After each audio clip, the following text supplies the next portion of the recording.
Bonjour, je suis Adrien, infirmier coordinateur chez Synapse Santé. Donc on gère tout ce qui est coordination suite à des demandes de services. Ça peut être différents hôpitaux, des médecins traitants, des infirmières libérales aussi. Aujourd'hui, je vais vous parler diabète et je vais vous parler de la pompe de chez Tandem, la T-Slim, notamment de la pompe Control IQ. Donc forcément, il y a différentes choses qui rentrent en compte quand un patient est sous pompe. Il y a différentes choses qu'il doit avoir avec lui. Notamment le principal qui est pour le coup la pompe, accompagné des réservoirs,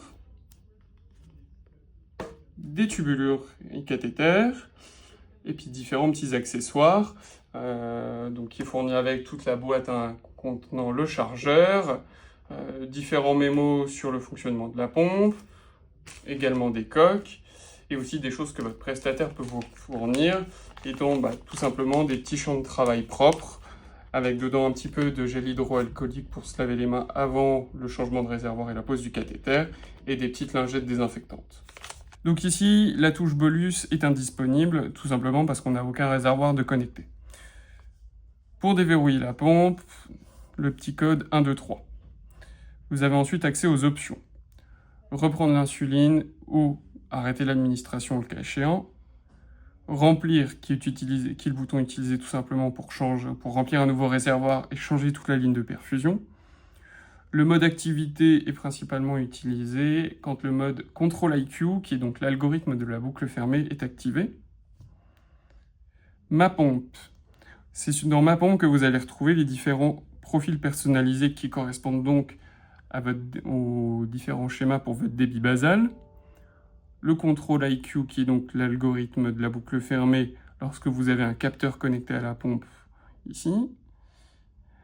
Alerte et rappel, où vous allez pouvoir paramétrer différentes petites choses, et des informations génériques sur votre pompe. Dans Profil personnalisé, vous avez ici Réglage pompe, qui va vous permettre de régler certaines limites. Et ici, nous avions créé par exemple un profil 1, que nous allons pouvoir modifier, et qui correspond donc à différents schémas qui ont été faits. Ici, nous avons un minuit-midi paramétré avec un débit basal à 1 unité. Tout ce qui est facteur de correction, ratio et cible, ce sont vos diabétologues dans tous les cas qui définissent ces paramètres-là. Et ensuite, nous avons un midi-minuit pour le coup à 0,5. Si nous avions des modifications à faire, par exemple sur l'une de ces deux plages-là, il suffirait tout bêtement de cliquer dessus et de modifier le paramètre qui est demandé. A l'inverse, si vous vouliez créer une nouvelle plage, la petite touche plus, vous paramétrez l'heure de début, admettons, de votre plage horaire. Vous validez et vous venez y mettre les différents paramètres qui doivent correspondre. Admettons, on va faire un 0,9. Vous validez. Il faut bien évidemment penser à sauvegarder le paramètre.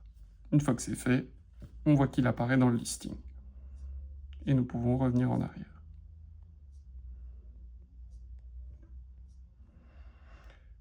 Ma MCG, qui est donc ma mesure de glucose continue, ça correspond quand vous avez notamment les capteurs Dexcom G6 qui sont reliés à la pompe directement.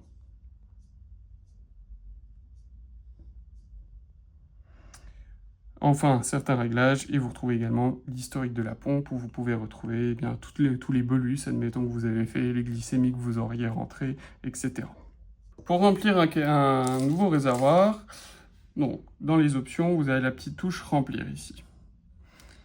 Hop, la première étape est donc de remplacer le réservoir, qui vient se clipper logiquement à l'arrière. Donc il suffira de retirer l'ancien réservoir, bien évidemment au préalable bien déconnecter tout le site de perfusion de votre corps. Ensuite, vous suivez tout simplement ce que vous dit la pompe, vérifiez que l'ensemble de perfusion ne soit pas connecté sur vous. Voulez-vous continuer, vous validez. Préparation du réservoir. Remplir le réservoir et l'installer, puis appuyer sur démarrer. Pour ce faire, vous avez donc les petits réservoirs comme ceci, et qui sont fournis avec les seringues pour le remplir. Deux façons de le remplir.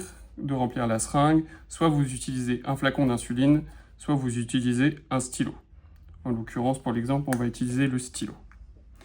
Petite chose à savoir et petite manipulation importante à faire sur notre réservoir au préalable. Le réservoir, c'est une enveloppe plastique, mais qui contient un petit sac à l'intérieur. Ce petit sac, pour éviter qu'il ne soit collabé et qu'il ne se désagrège, il y a un petit peu d'air qui a été introduit. La première étape consiste à bien venir retirer la petite bulle d'air présente. Pour ce faire, vous prenez votre seringue, vous allez venir sur la petite partie blanche qui va vous servir à remplir, et il faudra venir aspirer un tout petit peu. Dans tous les cas, vous allez sentir une petite résistance. À partir du moment où vous sentez la résistance, il suffit simplement de retirer le dispositif, enlever l'air de la seringue, et à partir de là, vous pouvez venir remplir votre seringue d'insuline. Pour ce faire, avec le stylo, vous chargez votre stylo, vous venez connecter votre seringue et vous appuyez tranquillement. La seringue va se remplir. La dernière étape consiste bien évidemment à supprimer tout l'air de la seringue pour éviter que ça n'arrive dans le réservoir.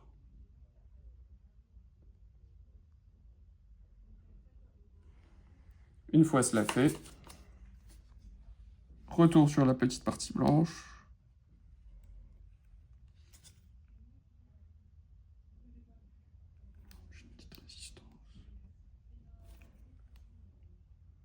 Et on vient remplir doucement le réservoir.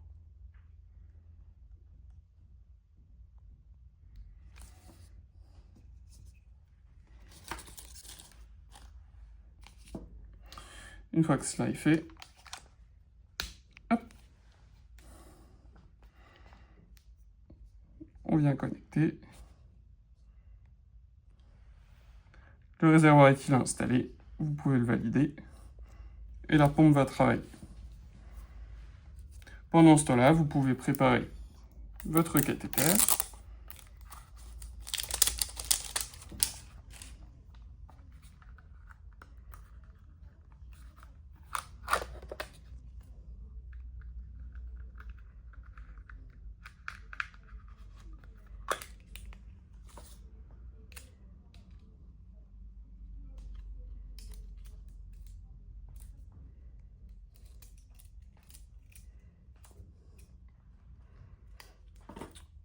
Concernant le modèle du cathéter, je vous conseille de voir avec vos centres prescripteurs, savoir déjà si eux ont des préférences, et ensuite faire au cas par cas en fonction de vos patients.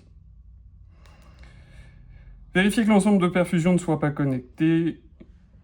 Vous pouvez donc valider.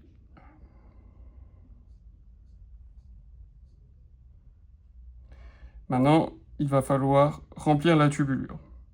Pour remplir la tubulure, il faut bien évidemment au préalable la connecter au réservoir. La purge de la tubulure pour cette pompe est de minimum 10 unités. C'est-à-dire qu'en dessous de 10 unités, dans tous les cas, la pompe ne vous permettra pas de passer à l'étape suivante. Il suffit de cliquer sur démarrer et veiller en sorte que le réservoir soit en partie haute comme ceci. Ce qui fait que si jamais il y a encore un petit peu de bulles d'air, elles sont en haut du réservoir et elles seront tout de suite purgées. Une fois que vous voyez de l'insuline sortir un petit peu au bout de la canule, il suffira d'appuyer sur le bouton arrêter et la pompe va terminer le travail de son côté.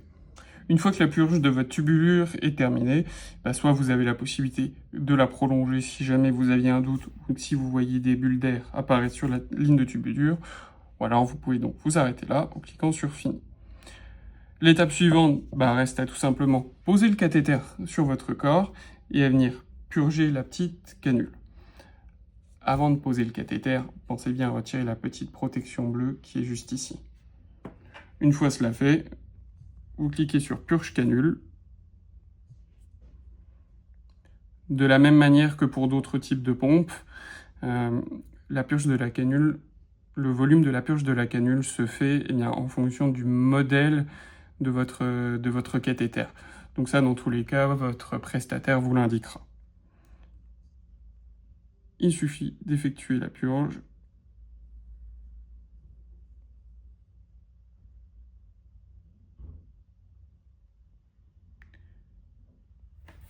Rappel de site, c'est simplement pour vous un mémo, si vous voulez, sur les différents sites de pause que vous pouvez activer ou désactiver.